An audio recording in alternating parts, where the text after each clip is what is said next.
उत्तर प्रदेश विधायक दल के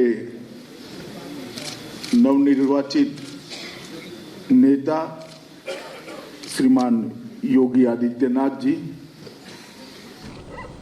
उत्तर प्रदेश भारतीय जनता पार्टी विधायक दल की बैठक में उपस्थित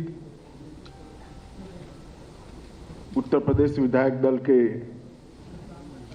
नवनिर्वाचित नेता श्रीमान योगी आदित्यनाथ जी, जिनके नेतृत्व में चुनाव लड़ा गया, संगठनात्मक नेतृत्व में, ऐसे हमारे भाई स्वतंत्र देव जी। इस चुनाव में भारतीय जनता पार्टी के राष्ट्रीय अध्यक्ष जी ने जिनको चुनाव जिताने की जिम्मेदारी दी थी, ऐसे देश की शिक्षा मंत्री भाई धर्मेंद्र प्रधान जी, मेरे साथ सहपर्यवेक्षक श्रीमान रघुवर दास जी, उत्तर प्रदेश के संगठन के प्रभारी राधा मोहन सिंह जी, उत्तर प्रदेश के दोनों पूर्व उप मुख्यमंत्री केशव प्रसाद जी, दिनेश मौर्य जी, दिनेश शर्मा जी, हमारे संगठन मंत्री सुनील बंसल जी,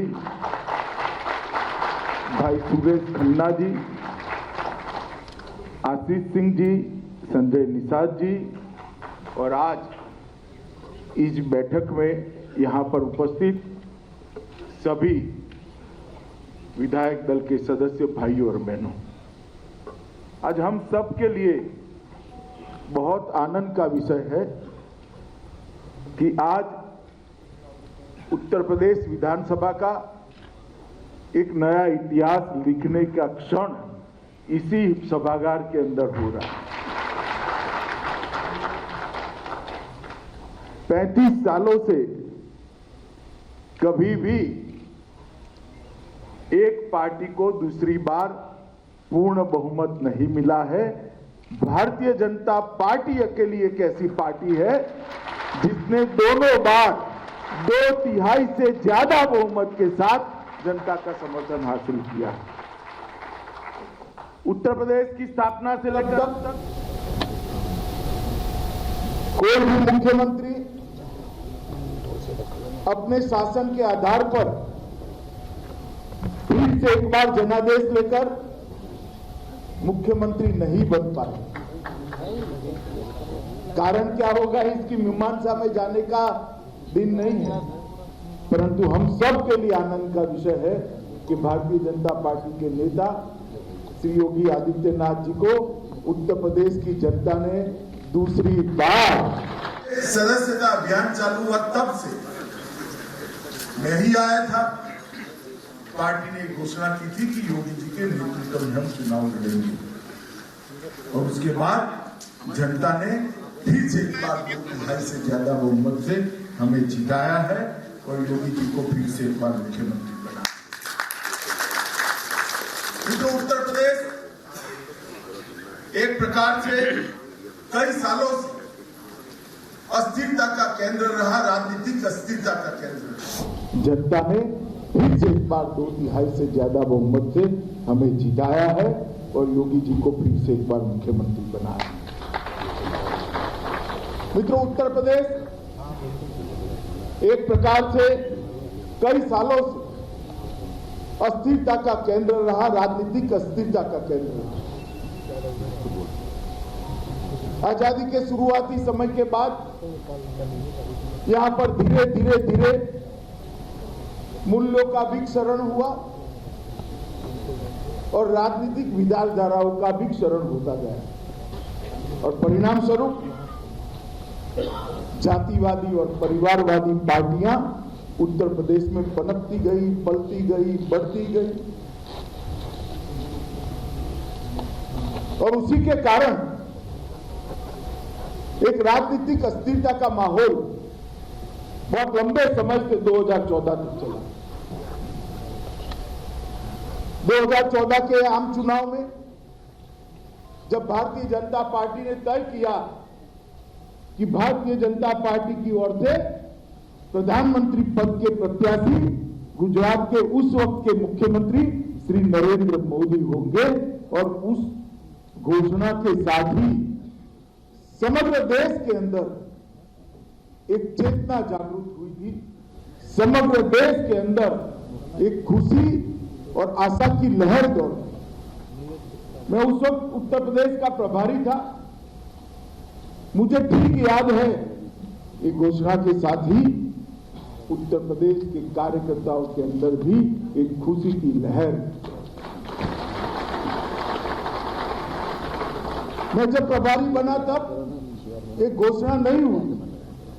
घोषणा के बाद आम कार्यकर्ता भी बोलने लगा था कि इस बार 65 के पार सीटें जीतेंगी। और जिस प्रकार से मोदी जी के नेतृत्व में चुनाव अभियान चला, 2014 में भारतीय जनता पार्टी को उत्तर प्रदेश की जनता ने भोले शंकर की तरह कृपा कर 73 सीटों के साथ जिताने का काम। और पहली बार भारतीय जनता पार्टी के कार्यकर्ता के मन में एक विश्वास जगा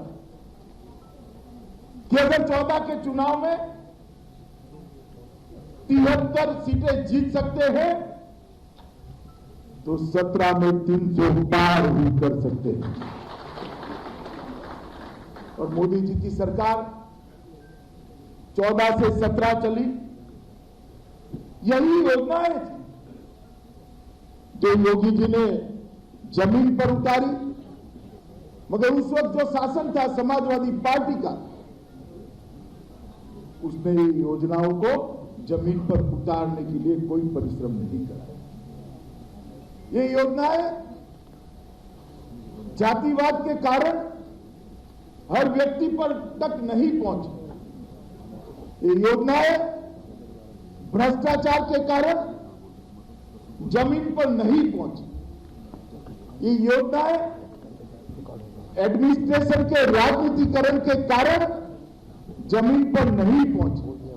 और ये योजनाएं राजनीति के अपराधीकरण के कारण भी जमीन पर नहीं पहुंची। हमने इसको मुद्दा बनाया। 2017 के चुनाव में भारतीय जनता पार्टी का एक एक कार्यकर्ता उत्तर प्रदेश के एक एक मतदाता के घर में गया और उन्होंने कहा कि मोदी जी पर भरोसा करिए, भारतीय जनता पार्टी पर भरोसा करिए, हम उत्तर प्रदेश को देश का नंबर 1 सूबा बनाएंगे, पहले नंबर का प्रदेश। और मित्रों, परिणाम आया कि 2017 में भारतीय जनता पार्टी को 300 पार का मैंडेट उत्तर प्रदेश की जनता ने लिया। उत्तर प्रदेश में बहुत समय के बाद किसी पार्टी को 300 पार का मैंडेट मिला। और फिर पार्टी ने योगी जी को मुख्यमंत्री बनाया। ढेर सारी चुनौतियां थी। बिखरा हुआ अर्थतंत्र था, छिन्न विछिन्न प्रशासनिक ढांचा था। जैसे पहले मैंने कहा, पूरे प्रशासन का राजनीतिकरण हो चुका था और राजनीति का अपराधीकरण हो चुका था। कानून और व्यवस्था की स्थिति में कोई ठोस ठिकाना नहीं था। औद्योगिक निवेश के लिए जो सम्मेलन मुख्यमंत्री करते थे वो दिल्ली में करने पड़ते थे, क्योंकि उद्योगपति लखनऊ सम्मेलन में आने के लिए भी तैयार नहीं थे। इस प्रकार की राजनीतिक स्थिति थी। गरीबों को लोकतंत्र के अंदर श्रद्धा ही नहीं बची थी। उनको जातिवाद ने एक प्रकार से, जातिवाद के नासूर ने इनकी आशाओं को खत्म कर दिया। परिवारवाद के नासूर ने इनकी लोकतंत्र के प्रति श्रद्धा को शत विशत कर दिया। और उस समय भारतीय जनता पार्टी ने शासन की बागडोर संभाली। और मैं आज ये बात आप सबके कहने आया हूं कि 2017 से लेकर 2022 तक जो यात्रा चली, बीच में 19 में भी हमने 65 सीटों के साथ प्रचंड बहुमत के साथ एक बार विजय प्राप्त हुई और अंत में 22 में दो फिर से एक बार 2/3 बहुमत से जीते। भारत की राजनीति का, भारत के लोकतांत्रिक चुनाव का जब भी इतिहास लिखा जाएगा तब पंडितों ने इस बात की मीमांसा, इस बात की समीक्षा जरूर करनी पड़ेगी कि क्या हुआ 2017 से 2022 के बीच में, क्या हुआ कि इतना प्रचंड जनादेश फिर से एक बार हुआ। काम नहीं है और राजनीति का अपराधीकरण बंद हो गया। माफिया, गुंडे पुलिस प्रशासन के मालिक बनकर बैठे थे, उसको शीर्षासन कराने का काम योगी सरकार ने किया और पूरे उत्तर प्रदेश को माफियाओं से मुक्त करने का काम। गरीब आदमी के मन में भी एक आशा जगी कि मैं जाकर थानेदार को मेरी रपट लिखाऊंगा तो वो एफआईआर में बदल जाएगी। एक छोटी सी बच्ची को भी ये विश्वास जगा कि किसी की हिम्मत नहीं है मेरे साथ छेड़खानी करने की, अगर मैंने फरियाद कर दी तो वो जेल की सलाखों के पीछे होगा। और वो विश्वास जागने के साथ ही उत्तर प्रदेश के अंदर एक बदलाव की राजनीति शुरू हुई। मोदी जी ने जो सूत्र दिया था, सबका साथ सबका विकास, वो सूत्र पर भारतीय जनता पार्टी की योगी सरकार चली और योगी आदित्यनाथ ने उस सूत्र को जमीन पर उतारने का काम किया। ढेर सारी योजनाएं, हमने किसी की जाति नहीं पूछी, हमने किसी का धर्म नहीं पूछा।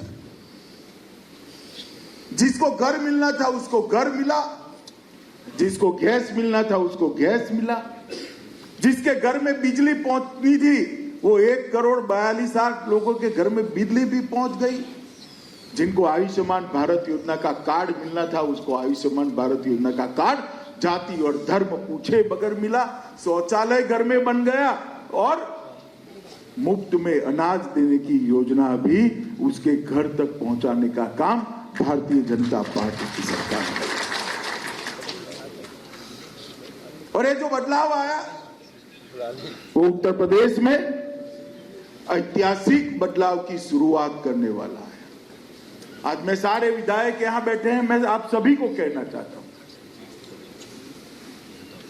मित्रों, हम सब सोचते हैं, कई बार मैं भी चुना हुआ प्रतिनिधि रहा हूं, 5 बार विधायक चुनकर आए हूं, 1 बार राज्यसभा सांसद, 1 बार लोकसभा सांसद। हम सबको लगता है कि हमारी लोकप्रियता से हम जीत कर आए हैं। मैं सभी को कहता हूं कि पार्टी सबसे ऊपर होती है और पार्टी की नीतियां ही पार्टी के लिए लोकप्रियता का सृजन करती है।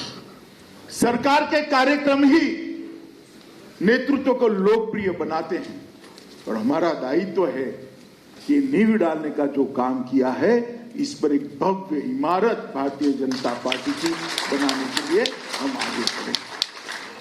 उत्तर प्रदेश के विकास की जो नींव डालने का काम 5 साल में हुआ है,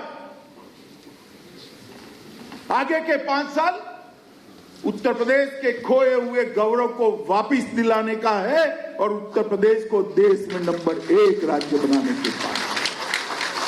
यहीं से शुरू होती है बदलाव की यात्रा, यहीं से शुरू होती है विकास की यात्रा, यहीं से होती है सुरक्षा के दृढ़ीकरण के नई यात्रा और यहीं से होती है नींव पर समृद्धि की बुलंद इमारत बनाने की यात्रा।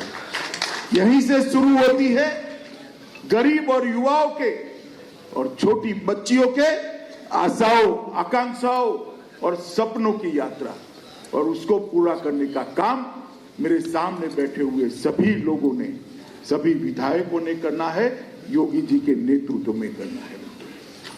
और हम सब आज विजय के आनंद के साथ साथ ये संकल्प भी लेकर जाएं कि जो कानून और व्यवस्था को दृढ़ता प्रदान करने का काम 5 साल तक हुआ है उसमें हम विक्षेप न बनाएं, इसको और सुदृढ़ बनाएं। इंफ्रास्ट्रक्चर उत्तर प्रदेश के गांव-गांव तक प्रधानमंत्री ग्राम सड़क योजना पहुंचाई है। पूरे उत्तर प्रदेश के 6 कोने को जोड़ने वाले राजमार्ग बने हैं, एक्सप्रेसवे बने हैं। गरीब कल्याण के हर क्षेत्र में अतुलनीय सिद्धि प्राप्त की है। घर देना हो, बिजली देना हो, शौचालय पहुंचाना हो, गैस देना हो, स्वास्थ्य का कार्ड देना हो, मुफ्त में अनाज पहुंचाना हो, या देश में सबसे ज्यादा कोरोना का टीका लगाना हो, हर योजना को हमने गरीबों तक पहुंचा है। ये यात्रा भी हमारी चालू रहनी चाहिए। यहां पर अच्छे राजनीतिक माहौल और कानून और व्यवस्था की परिस्थिति के कारण इन्वेस्टमेंट आने की शुरुआत, यही इन्वेस्टमेंट से राजस्व आएगा और यही राजस्व से फिर से योजनाएं बनकर गरीब को आगे बढ़ाने का काम करेगी। ये इन्वेस्टमेंट के माहौल को, निवेश के माहौल को और मजबूत बनाने का काम भारतीय जनता पार्टी के एक-एक कार्यकर्ता और एक-एक विधायक ने करना है। मित्रों, मुझे ठीक याद है 2017 में देश की 9वें नंबर की अर्थव्यवस्था था उत्तर प्रदेश। एक 5 ही साल में उसको दूसरे नंबर पर योगी सरकार ने लाया और हम सब ने सरकार आने वाले दिनों में जिन जिन को जिम्मेदारी मिले उसने संकल्प करना है कि 1 नंबर की अर्थव्यवस्था देश की उत्तर प्रदेश जल्द से जल्द बने। मित्रों, हम सब सौभाग्यशाली है कि मोदी जी जैसा एक व्यापक दृष्टिकोण रखने वाला नेतृत्व हमें मिला। मोदी जी जैसा एक दूरदर्शी नेतृत्व मिला है, एक परिश्रमी नेतृत्व मिला है, एक गरीबों के प्रति संवेदना रखने वाला नेतृत्व मिला है। देश की सुरक्षा को सुदृढ़ करने के लिए हर निष्ठ प्रयास करने वाला एक नेतृत्व मिला है और भारतीय जनता पार्टी को हर बूथ तक पहुंचाने की प्रेरणा देने वाला नेतृत्व भी श्री नरेंद्र मोदी। और यहां पर योगी जी ने मोदी जी के हर कार्यक्रम को जमीन पर सफलतापूर्वक परिश्रम के साथ उतारा। एक 5 साल में कोई एक सरकार इतना बड़ा परिवर्तन कर सकती है, मुझे लगता है इसका डॉक्यूमेंटेशन नहीं हुआ और उसके डॉक्यूमेंटेशन को लोगों ने नहीं पढ़ा तो कोई मान ही नहीं सकता। इतना हर क्षेत्र के अंदर विकास हुआ है, चाहे स्वास्थ्य का क्षेत्र हो, चाहे खेल का हो, चाहे इंफ्रास्ट्रक्चर का हो, चाहे 24 घंटा बिजली पहुंचाने की बात। मित्रों, 40 मेडिकल कॉलेज का जब हम लिखते थे वहां पर घोषणा पत्र में, तब श्री भूपेंद्र यादव मेरे साथ था कि 40 ही लिख दूं क्या, ऐसा पूछा था। आज मुझे आनंद है 40 मेडिकल कॉलेज बनाने का काम संभाला। ये परिवर्तन जो उत्तर प्रदेश के अंदर आया है, ये भारतीय जनता पार्टी के नीतियों को सुचारू रूप से योगी जी ने नीचे तक पहुंचाया, इसके कारण आया। नरेंद्र मोदी जी ने जो योजनाओं का रेखांकन किया राष्ट्रीय स्तर पर, उसको जमीन तक, गरीब की झोंपड़ी तक पहुंचाने का एक भव्य पुरुषार्थ हुआ है, पारदर्शी पुरुषार्थ हुआ। इसके कारण ये परिणाम मिला है और आज आप सभी लोग चुनाव जीतकर यहां आए हैं और फिर से एक बार उत्तर प्रदेश के विधानमंडल के सदस्य भी बने हैं। आने वाले 5 साल न सिर्फ उत्तर प्रदेश के विकास के लिए, क्योंकि उत्तर प्रदेश देश का सबसे बड़ा सूबा है। उत्तर प्रदेश के विकास के बगैर देश का विकास क्षेत्र की दृष्टि और जनसंख्या की दृष्टि से संभव ही नहीं है। उत्तर प्रदेश का विकास एक प्रकार से देश के विकास के साथ जुड़ा है। और प्रदेश में फिर से आप लोगों ने आज श्री योगी आदित्यनाथ जी को अपना नेता चुनकर कल उनका शपथ ग्रहण समारोह और एक और 5 साल उत्तर प्रदेश की सब जनता का सेवा करने का मौका हम सभी को ईश्वर ने भी दिया है, जनता ने भी दिया है। और मोदी जी का नेतृत्व तो है ही है। ये दोनों के सुभग समन्वय का उपयोग कर हम उत्तर प्रदेश को विकास की दृष्टि से हर ऊंचाई पर ले जाने का प्रयास करें। परिवारवाद, जातिवाद और तुष्टीकरण, ये लोकतंत्र के इन 3 नासुरों को उत्तर प्रदेश के अंदर समाप्त करने का काम भारतीय जनता पार्टी के करोड़ों कार्यकर्ताओं ने किया है। ये यात्रा को भी हम करें।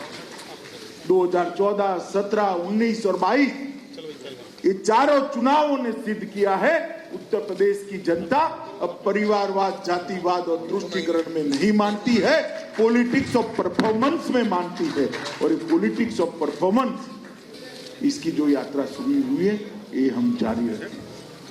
मैं चुनाव के अभियान में, जब से चुनाव अभियान शुरू हुआ तब से लगा था, सदस्यता अभियान से। जब चुनाव का प्रचार बंद हुआ काशी क्षेत्र में तब तक लगा रहा। मैंने देखा है उत्तर प्रदेश के अगिनत कार्यकर्ता दिन रात अपने कुर्ते का कलर भी बदल जाए इतनी मिट्टी खाते हुए जन जन का संपर्क करने का काम किया। चाहे 31 दिसंबर हो, चाहे कोई त्योहार हो, कोई ऑकवर्ड समय पर भी मीटिंगें बुलाई गई मगर किसी ने कोई ना नहीं बोला। हंसते हंसते सभी लोग आए, सबने काम किया। और देश भर से भी कोई बड़े बड़े नेता, गुजरात के मंत्रियों को मैंने देखा है, मध्य प्रदेश के मंत्रियों को देखा है, केंद्रीय मंत्रियों को देखा है। धर्मेंद्र प्रधान जी ने क्या वहां जाकर एक बूथ वीक है, वहां जाकर बैठ जाए तो बूथ का काम करते हुए मैंने राज्य सरकार के मंत्रियों को उत्तर प्रदेश के चुनाव में देखा। और मैं मानता हूं ये भारतीय जनता पार्टी की पूंजी है, हमारी कार्य संस्कृति हमारी पूंजी है, उसको आगे बढ़ाना।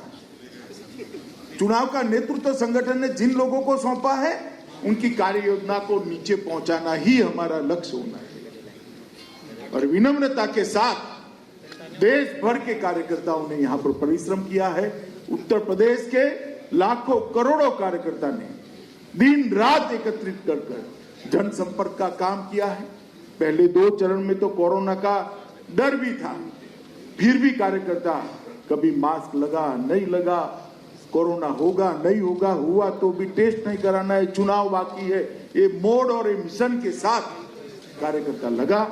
मैं मानता हूं कि कार्यकर्ताओं का परिश्रम आज रंग लाया है।